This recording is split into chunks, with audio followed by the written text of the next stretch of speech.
হাদিসের মধ্যে আসছে, রাসূল আকরাম সাল্লাল্লাহু আলাইহি ওয়াসাল্লাম বলেছেন, ইকরাউল কুরআন মা তালাফাত কুলুবুকুম, ইকরাউল কুরআন মা তালাফাত কুলুবুকুম। কোরআন তেলাওয়াত করো ততক্ষণ যতক্ষণ কোরআন তেলাওয়াত করতে অন্তরের মধ্যে স্বাদ লাগে, মনে মজা লাগে। স্বাদ নিয়ে নিয়ে তেলাওয়াত করো।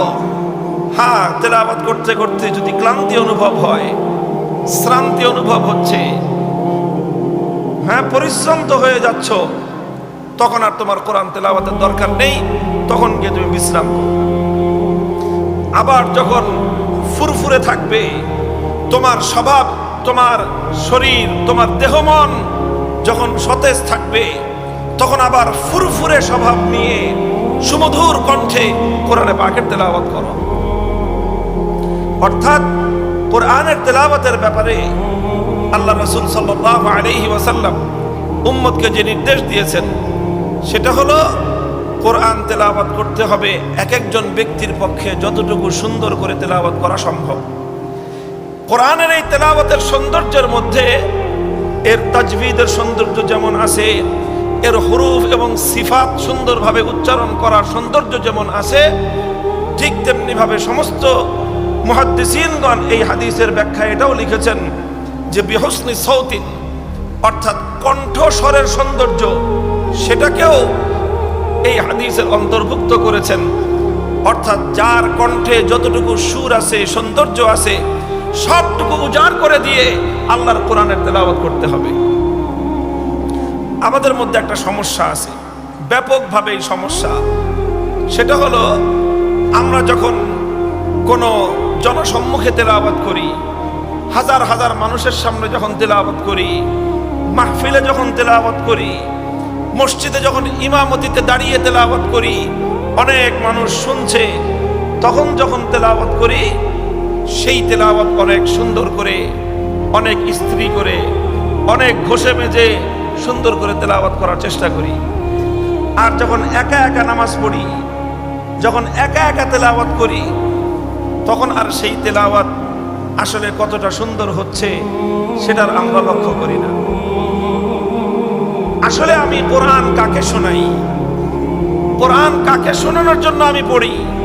মুহতারাম হাজরিন, আমাদেরকে বুঝতে হবে, আমরা যখন কোরআন পড়ি তখন আমার কোরআনের সর্বপ্রথম এবং সর্বপ্রধান শ্রোতা হলেন এই কোরআন নাজিলকারী স্বয়ং আল্লাহ।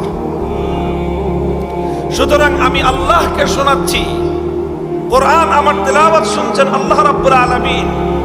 অন্য কেউ শুনুক বা না শুনুক, আমার সামনে হাজার হাজার মানুষ থাকুক বা কেউ না থাকুক, আমার তেলাওয়াত শুনছেন কে? আল্লাহ।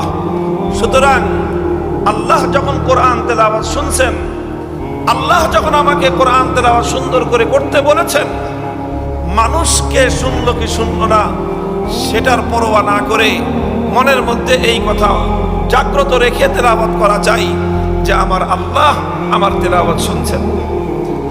এই জন্য হযরত ওয়ালা হারদুই শাহ আবরারুল হক রহমতুল্লাহ আলাইহি তিনি যে তালিম দেন, যেই কথাগুলো তিনি মানুষকে শিখিয়েছেন, যে কোরআনে পাকের কয়েকটা আদব আছে, তার মধ্যে একটা আদব উনি এই ভাষায় শিখিয়েছেন যে তেলাওয়াত করবে সে মনে মনে এই চিন্তা করবে যে এই কোরআন আমার মালিক মহান রব্বুল আলামিনের পাক কালাম, আমার আল্লাহ আমাকে বলছেন, হে আমার বান্দা, তুমি আমার কোরআন তেলাওয়াত করো, দেখি তুমি আমার কোরআন কত সুন্দর করে তেলাওয়াত করতে পারো।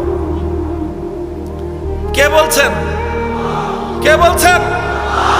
আল্লাহ বলছেন আমাকে যে আমার বান্দা, তুমি আমার পাক কালাম তেলাওয়াত করো, কেমন ভাবে করবা দেখি তুমি কত সুন্দর করে আমাকে তেলাওয়াত শোনাতে পারো। মুহতারাম হাজিরিন, সুতরাং দুনিয়ার কেউ শুনুক বা না শুনুক, সর্ব অবস্থায় আমার তেলাওয়াতের শ্রোতাকে আল্লাহকে তেলাওয়াত শোনানোর সময় আমি তেলাওয়াত সুন্দর করে করলাম না, মানুষের সামনে তেলাওয়াত করার সময় খুব সুন্দর করে করলাম, তাহলে আল্লাহর চেয়ে মানুষের গুরুত্ব আমার বাড়লো না কমলো? বলেন কথা। তাহলে মানুষের গুরুত্ব আমার কাছে বেশি হলো, আল্লাহর গুরুত্ব আমার কাছে কম হলো। তো আমি যদি আল্লাহর চেয়ে মানুষকে বড় মনে করি, তাহলে এটা কি শিরক হলো না তাওহীদ হলো? এই জন্য ইউখাফু আলাইহিস শিরক, ইউখাফু আলাইহিস শিরক। যারা আল্লাহকে তেলাওয়াত শোনানোর সময় গুরুত্ব দেয় না, মানুষকে তেলাওয়াত শোনানোর সময় বেশি গুরুত্ব দেয়, তাহলে তার উপর এই আশঙ্কা হয় যে তার কাছে আল্লাহর চেয়ে বান্দার গুরুত্ব বেশি, আল্লাহর চেয়ে সে বান্দাকে প্রাধান্য দেয় বেশি। সুতরাং এটা এক ধরনের শিরকের অন্তর্ভুক্ত হয়ে যায়। আল্লাহ আমাদেরকে হেফাজত করেন।